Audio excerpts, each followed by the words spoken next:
زۆر کەس هەیە خەڵک ڕزگارەکە لە جەهەنەم بەڵام خۆی شایستەی جەهەنەمەکە لێبێ.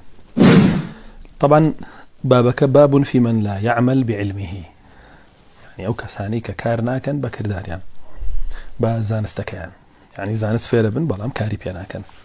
ئەبێ ئەمانە چه حکمێکیان هەبێ و لە دنیاە چۆن تەماشا بکرێن و لە ناو گۆڕاچیان لێدێ و لە قیامەتیشا چیان لێدێ. هەندێک لەبارەیەوە دوای لا سنة پیغمبری خواه صلى الله عليه وسلم دون نمونه هێنراوەتەوە بۆ کەسانی کە کار بە زانستەکەیان ناکەن.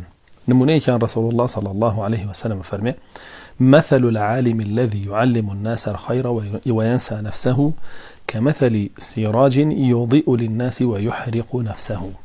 فرمي نمونەیە کەسێک کە زانستی پێیە، زانستەکەشی بڵاوەکاتەوە بە خەڵکیڵێ بەڵام خۆی کار ناکا بە زانستەکەی. نمونەکەی وەکو چرایەک وایە کە ڕووناکی ئەبەخشێ بە خەڵکو بەڵام خۆی ئەسووتێنێ. جا بۆیە زۆر کەس هەیە ڕووناکی بەخشێ بە خەڵک بەڵام خۆی ئەسووتێنێ چونکە خۆی کار بە زانستەکەی ناکا. زۆر کەس هەیە خەڵک ڕزگارەکە لە جەهەنەم بەڵام خۆی شایستەی جەهەنەمەکە. بۆیە بەڕاستی یعنی کەسانێک ئەبینی لە قیامەتە خەڵکانێک بەهۆی ئەوانەوە چنە بەهەشت کەچی خۆیان ئەچنە جەهەنەمەوە لە بەرەوەی ئەو زانستی کە پێیان بووە کاریان پێ نەکردو. بۆیە لێرە کە فەرمێ وەکو چرایەک وایە، فتیلەیەک وایە کە ئەسووتێ خۆی بەڵام ڕووناکی بە خەڵک ئەبەخشێ. یعنی خەڵکێک بە زانستەکەی ڕزگاریانە بێ ئەچنە بەهەشت بەڵام ئەم خۆی چونکە کاری پێ نەکردووە ڕزگاری نابێتێتە جەهەنەمەوە. ولا فرموديك ترى رسول الله صلى الله عليه وسلم فرمى: مثل العالم الذي لا يعمل بعلمه كمثل كنز لا ينفق منه في سبيل الله.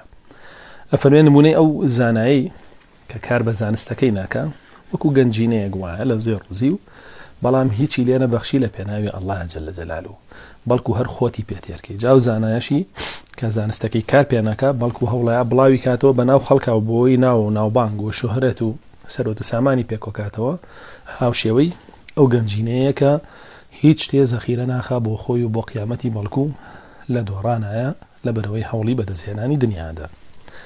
پاشان سەهلی توستوریە فەرمێ: الناس كلهم سكارى إلا العلماء والعلماء كلهم سكارى إلا العاملون بعلمهم. فرم براسي خلق هموي سرخوشة، هموي سرخوشة يعني بدواي تشيجوية زانایان نبن، زانایان بدواي زانستوان بەڵام ئەم زانایانش هەمویان مەرج نییە، يعني لەهۆش خۆیانە بن. زۆربەیان بێهۆش و سەرخۆشن ئەوانەیان نەبێ کە کارەکەن بە زانستەکەیان. ئەمانە بەخەبەرن بە ئاگان ئەزانن چی پێش بخەن بۆ قیامەتی خۆیان. عەبدوڵڵای کوڕی معتەز ئەفەرمێ: العلم بلا عمل كالشجرة بلا ثمر.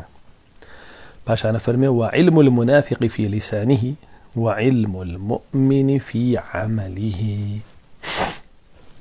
بندمان زور بيستو زانز ببكردار وكو داري ببرواه.